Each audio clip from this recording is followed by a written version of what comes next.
Hey everyone, I'm an AI engineer, and on this channel we basically tear down complex AI systems to see what makes them tick, but in a way that actually makes sense. So today we are tackling a problem that I know has driven a lot of you crazy. How do you get an AI to reliably read a PDF without it being super slow, costing a ton of money, or just spitting out garbage? Well, we're going to dive into a really clever tool called LiteParse that has a surprisingly simple answer. So here's how we're going to break it all down. First, we'll talk about the problem itself, what I'm calling the parsing bottleneck.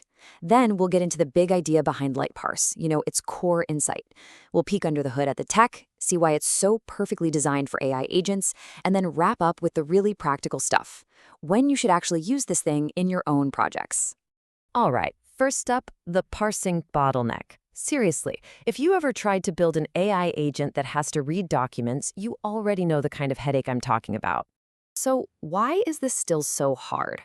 I mean, getting an AI to just read a document should be the easy part, right? But it's often the first place where everything just grinds to a halt. The tools we've had force us into this really frustrating trade-off, and it's become a massive bottleneck for anyone trying to build fast, smart agents. And this right here, this is the dilemma. You've got two main options, and neither one feels great. On one hand, you have your traditional local tools, like PyPDF. Sure, they're fast, but they absolutely shred the document's layout. They'll turn a perfectly good table into a giant, unreadable blob of text. Then, on the other hand, you've got these super powerful vision language models, or VLMs. Their accuracy is incredible, no doubt, but they're slow, they're expensive, and you're almost always hitting a cloud API. For a nimble AI agent, neither of these is really a great solution. And this is exactly where LiteParse comes in. It completely sidesteps that whole dilemma with a mindset that is, well, surprisingly simple. The whole philosophy boils down to this: preserve, don't reconstruct. You see, instead of trying to use some complex AI to detect a table and then painstakingly rebuild it as Markdown or HTML, LiteParse just doesn't. It takes a much simpler route. It just preserves the original spatial layout. All the columns, all the indentation, exactly as it appears on the page. And would you look at the result? It's night and day. On the left, that's what you often get from a traditional parser, a total mess. The structure is just gone. But on the right, that's the LiteParse output. The columns are perfectly intact. It's not just readable for a human, it's perfectly structured for a large language model to understand immediately. This quote just nails it, doesn't it? It's what you might call a beautifully lazy approach. It trusts that the LLM is already smart enough to understand what it's looking at without us needing to go through all the trouble of spoon-feeding it a perfectly reconstructed table. And you might be wondering, okay, but why does this actually work so well? Well, it taps directly into how these LLMs were trained. Think about it. They've already seen millions, probably billions, of files where white space and layout are super important. Things like ASCII tables in documentation, indented code blocks, and all those formatted README files on GitHub. By preserving the spatial layout, you're pretty much speaking the LLM's native language. Okay, so the philosophy is clever, for sure, but how does it all work in practice? Let's pop the hood and see what makes LiteParse tick. It's built on a pretty modern and accessible tech stack, mostly TypeScript and Node.js, and it's standing on the shoulders of giants, using awesome open-source libraries like PDF.js for the core parsing and Tesseract.js for OCR that's baked right in. The coolest part? It's all compiled down to a single standalone binary that just runs on Linux, Mac, or Windows. No fuss. And this is absolutely crucial. It's local first by design. Everything happens right there on your own machine. No cloud dependencies, no API keys to juggle, no GPU required. That's a huge win, not just for privacy and speed, but honestly for just keeping things simple as a developer.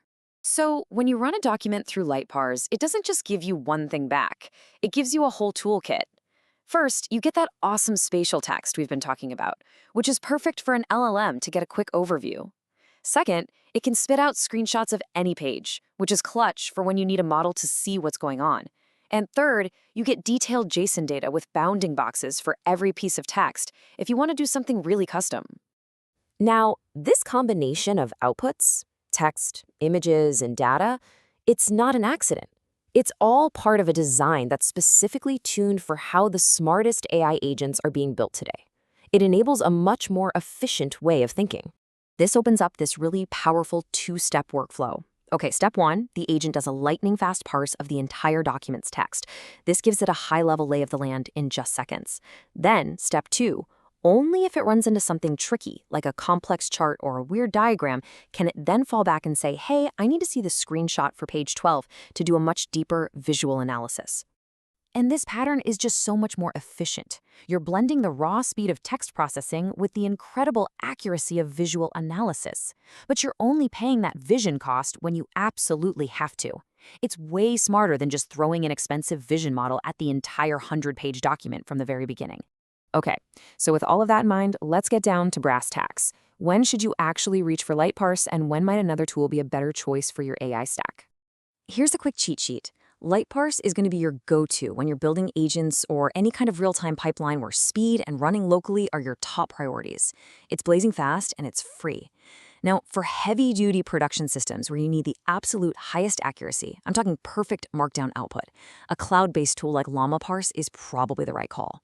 And, for just grabbing plain text from a simple document, the classic parsers are still totally fine.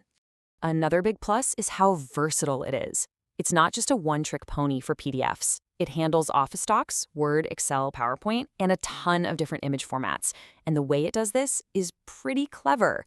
It just automatically uses common command line tools you might already have, like LibreOffice or ImageMagick, to handle the conversion behind the scenes. You also get a lot of flexibility with OCR. Right out of the box, it comes with Tesseract.js built in, so it works with zero setup. But if you're dealing with really tough scanned documents and need more firepower, you can easily tell it to use a more powerful engine like Paddle OCR just by pointing it to a simple local server. All of this really leads to a fascinating question for all of us building in this space. Could it be that a simpler, good enough approach to parsing is actually the secret key to unlocking the next wave of faster, more responsive AI agents? When you look at LiteParse, it makes a really strong argument that the answer is yes. By trusting the incredible power that's already inside our LLMs, and by putting speed and local first design above everything else, it really represents a different way of thinking about how we build AI that can understand our documents.